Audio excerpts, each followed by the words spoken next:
Mzigo huu hapa wa Pawatila ZT 140 Kobuta. Hii ni Pawatila ZT 140 Kobuta ambapo bei yake ni milioni 9,500,000 ikiwa ni Pawatila yenye majembe bila tela. Tunapatikana Dar es Salaam Goba njia 4. Tunauza mashine za kilimo na ufugaji. Kama unavyoona hapa ni dukani kwetu Dar es Salaam Goba njia 4, kituo cha dadala kinaitwa Lilian Kibo. Tupo karibu kabisa na sheli ya ATN. Hizi ni pump spray ambapo bei yake ni 4,500,000. Hizi hapa ni brush cutter ambazo bei yake ni 600,000. Tuna vifaa KMKM kwa ajili ya kilimo na ufugaji. Hizi ni mashine za kutotolesha vifaranga.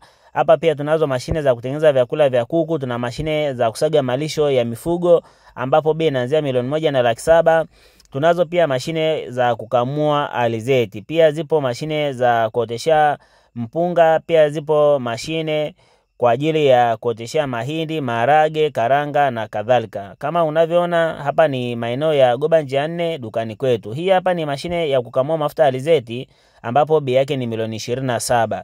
Pawatila ZT bei ni milioni 9,500,000 lakini RT bei ni milioni 8,500,000. Kuna toleo jipya, hili hapa ni toleo jipya lakini pia lipo toleo la zamani. Hii hapa ndo ya milioni 9,500,000 ikiwa ni Pawatila yenye majembe mawili na reki moja bila tela. Kwa bei milioni 9,500,000 unapata Pawatila hii hapa. Lakini pia kwa bei milioni 8,500,000 unapata toleo